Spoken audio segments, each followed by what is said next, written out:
Hi friends, welcome to my channel. ఈరోజు నేను మరో అప్డేట్ని మీ ముందుకు తీసుకొచ్చాను ఫ్రెండ్స్. ఈరోజు మనం తెలుసుకునే అప్డేట్ ఏంటంటే, పేదలకు ఇల్లు, ఏపీ ప్రజలకు సంక్రాంతి కానుక, శుభవార్త. ఇల్లు లేని వారికి ఎన్టీఆర్ గృహ పథకం కింద ఈ తేదీల్లో మీకు దరఖాస్తు చేసుకోవచ్చు. దానికి కావాల్సింది 3 జెరాక్స్లు తప్పనిసరి. అవి ఏంటో పూర్తి వివరాలు నేను మీకు అందిస్తాను ఫ్రెండ్స్. ఈ వివరాలను తెలుసుకునే ముందు మీరు నా ఛానల్ ఫస్ట్ టైం చూస్తున్నట్లయితే సబ్స్క్రైబ్ చేసుకొని లైక్ చేయండి. అలాగే ఈ వీడియోని అందరికీ షేర్ చేయండి. ఇక అందరికీ దీని గురించి తెలుసుకునేందుకు ప్రతి ఒక్కరికి ఉపయోగపడుతుంది కాబట్టి ఈ వీడియోని ఎక్కడ స్కిప్ చేయకుండా పూర్తిగా వినండి. మనం ఇంకా పూర్తిగా వివరాలకు వెళ్ళిపోదాం. మీకు పూర్తిగా నేను వివరాలు అందిస్తాను. ఇల్లు లేని వాళ్ళ పేదలకైతే ఇది శుభవార్త అనుకోవచ్చు. ఎందుకంటే మన కూటమి ప్రభుత్వం ఏర్పడినప్పటి నుంచి పేదల ప్రజలకు, ఏపీ ప్రజలకు ఒక్కొక్కటికి గుడ్ న్యూస్గా చెప్తుంది. ఎందుకంటే 5 ఏళ్లలో పేదలందరికీ ఇల్లు ఇవ్వడం అనేది చాలా శుభవార్త అని కూడా మనం అనుకోవచ్చు.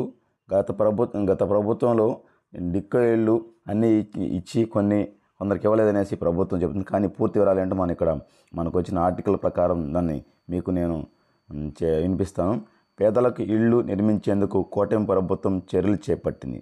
వైసీపీ ప్రభుత్వం హయాంలో కాలనీల్లో అస్తవ్యస్తంగా వదిలివేసిన ఇళ్ల నిర్మాణాన్ని పూర్తి చేసేందుకు ఇప్పటికే ముందడుగు వేసిన ప్రభుత్వం మరోవైపు ఇల్లు లేని పేదలు ఎంపిక సర్వే ప్రారంభించింది. 5 ఏళ్లలో అర్హులైన పేదలందరికీ ఇల్లు నిర్మించాలనేసి ఇటీవల కలెక్టర్ సదస్సులో ముఖ్యమంత్రి చంద్రబాబు నాయుడు గారు అధికారులను ఆదేశించారు.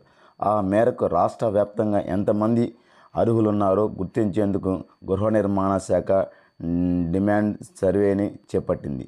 సర్వే పూర్తికి డిసెంబర్ నెలాఖరు వరకు ప్రభుత్వం గడువు విధించింది. సర్వే నిర్వహణ బాధ్యతను గ్రామాల్లో ఇంజనీరింగ్ అసిస్టెంట్లు, పట్టణాల్లో వార్డు మౌలిక సదుపాయాలు కల్పన కార్యదర్శులకు అప్పగించారు. 2029 నాటికి పేదలకు సొంత ఇంటి కళ నిర్మాణం చేయాలనేసి సంకల్పంతో కూటమి ప్రభుత్వం బడ్జెట్లో నిధులను కేటాయించింది. ప్రధానమంత్రి ఆవాస్ యోజన PMY ఎన్టీఆర్ నగరాలు పథకం కింద ఆర్థికంగా వెనుకబడిన వర్గాలకు 25 లక్షల ఇళ్ల పట్టాలను ఇవ్వాలనేసి లక్ష్యంగా పెట్టుకుంది. ఈ పథకం కింద ఇంటి స్థలం కానీ, పక్కా ఇళ్ళు కానీ లేని వారిని గుర్తించి వారి ఇళ్ల స్థలాలు పట్టాలను ప్రభుత్వం జారీ చేయనుంది ఫ్రెండ్స్. నగర పరిధిలోని నివాసించే పేదల కోసం ప్రధానమంత్రి ఆవాస్ యోజన కింద 6.9 6,09,000 ఇల్లు నిర్మించి ఇవ్వాలనేసి గ్రామీణ ప్రాంతాల్లోని పేదలకు కూడా PMY గ్రామీణ కింద 1,79,000 ఇళ్లను పూర్తి చేయాలనేసి ప్రణాళికలు రూపొందించింది ఫ్రెండ్స్. అన్ని శాఖల సమన్వయంతో రాష్ట్ర వ్యాప్తంగా అనేక లేఅవుట్లు ఇళ్ల నిర్మాణాలను పూర్తి చేయడంతో పాటు మౌలిక సదుపాయాలు కల్పన కూడా చర్యలు తీసుకుంటుంది. ప్రభుత్వం PMY 2.0 కింద సొంత స్థలాలు ఇళ్ల నిర్మాణాన్ని చేపట్టాలనేసి నిర్ణయించింది ఫ్రెండ్స్. ఆ మేరకు సర్వేలో భాగంగా సొంత స్థలాలు ఉండి అక్కడ ఇళ్ల నిర్మాణాన్ని చేపట్టేందుకు ముందుకు వచ్చే అర్హులను ఎంపిక చేయాలని అధికారులు ఆదేశించింది. వచ్చే ఏడాది మార్చి నుంచి కేంద్ర రాష్ట్ర ప్రభుత్వాల భాగస్వామ్యంతో PMY 2.0 పథకం కింద ఇళ్ల నిర్మాణాలను ప్రారంభించనున్నారు. లబ్ధిదారుల ఎంపికకు ప్రభుత్వం ఆధారు, రేషన్ కార్డు ప్రామాణికంగా నిర్ణయించింది. ఏడాదికి 3 లక్షల వరకు ఆదాయం పరిమితి ఉన్న వారిని అర్హులుగా గుర్తించనుంది. పట్టణాల్లో నివసిస్తున్న వారిని అర్హులుగా గుర్తించడానికి కనీసం వారు ప్రాంతంలో 5 ఏళ్లుగా నివసిస్తున్నట్టు ధృవీకరణ పత్రాన్ని సమర్పించాల్సి ఉంటుందన్నమాట. అంటే గ్రామాల్లో 3 లక్షలకు పైగా ఆదాయం ఉండకూడదు. అలాగే పట్టణాల్లో ఎవరైతే ఇల్లు లేని వాళ్ళు బాడుగిళ్ళలో ఉన్నారో వాళ్ళు కనీసం 5 సంవత్సరాలు ఇక్కడ నివసిస్తున్నట్టు ధృవీకరణ పత్రం VRO నుంచి కానీ, అలాగే వాళ్ళ దగ్గర ఉన్న సెక్రటరీ దగ్గర, పంచాయతీ సెక్రటరీ దగ్గర నుంచి కానీ సరే సర్టిఫికేట్ తీసుకోవాల్సి ఉంటుందన్నమాట. దానికి అర్థం. సర్వేలో దరఖాస్తు చేసుకునే వారి వివరాలు రాష్ట్ర ప్రభుత్వం వద్ద ఉన్న డేటా బేస్ ఆధారంగా తనిఖీ చేసి అనర్హులను పక్కన పెట్టనున్నారు. మిగిలిన అర్హుల వివరాలు PMY 2.0 పథకానికి కేంద్ర ప్రభుత్వం నిర్దేశించిన యాప్లో పొందుపరుస్తారు. వారికి ఇళ్ల నిర్మాణాన్ని చేపట్టనున్నారు. వైసీపీ ప్రభుత్వం హయాంలో 2 నుంచి 3 లక్షల మంది స్థలాలు ఇచ్చిన ఇల్లు మంజూరు చేయలేదు. గ్రామీణ ప్రాంతాల్లో ఎక్కువగా ఈ సమస్య ఉంది. దీంతో కూటమి ప్రభుత్వం ఇప్పటి వరకు స్థలం, ఇల్లు లేని వారి పేర్లను కూడా సర్వేలో నమోదు చేసుకోనున్నారు. అదేవిధంగా కొండలపై, గుట్టలపై నివాసయోగ్యంగా లేని ఇరుకు ఇళ్లలో ఉంటున్న గిరిజనులు, అంటే ఇల్లు లేక చెరువులు గుట్టలపైన పూరి గుడిసెలు వేసుకొని టెంట్లు వేసుకొని ఉండేవాళ్ళు, వాళ్ళకి మాత్రం ఇది చెప్తున్నారు అన్నమాట. వాళ్ళ గృహాలను ప్రధానమంత్రి ఈ జన్మన్ పథకం కింద నూతన గృహాలు నిర్మించనుంది. రాష్ట్రంలో సుమారు 15,000కు పైగా గృహాలను పూర్తి చేయాలనేసి ప్రతిపాదించింది. కూటమి ప్రభుత్వం గృహ నిర్మాణ శాఖ 4,12 కోట్లు కేటాయించడంతో రాష్ట్రంలో ఇళ్ల నిర్మాణం శరవేగంగా సాగే అవకాశం అయితే ఏర్పడింది ఫ్రెండ్స్.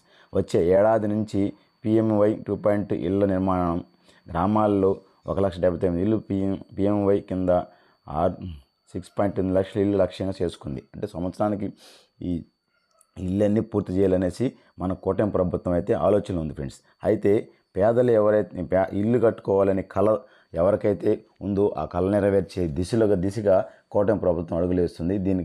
దీనికి కావాల్సిన ఎక్కడ అప్లై చేయాలనే విషయాలు కూడా మీకు పూర్తిగా ఇప్పుడు వివరిస్తాను ఫ్రెండ్స్. ఇది ఎక్కడ అప్లై చేసుకోవాలని దానికి కావాల్సిన జెరాక్స్లు ఏంటంటే ఆధార్ కార్డు జెరాక్స్ కంపల్సరీగా ఉండాల్సింది. మన ఆంధ్రప్రదేశ్ సంబంధించిన అడ్రస్ అయితే ఖచ్చితంగా ఉండాల్సి ఉంటుంది. తర్వాత రేషన్ కార్డు కంపల్సరీ ఉంటుంది. ఆ తర్వాత మీరు అక్కడ నివసించినటువంటి ఎన్నేళ్ళ నుంచి ఉంటున్నారు అనేసి ధృవీకరణ పత్రం, అదే టౌన్లో అంటే సిటీలో ఉండే వాళ్ళకి మాత్రం అది కంపల్సరీగా అవసరం అవుతుంది.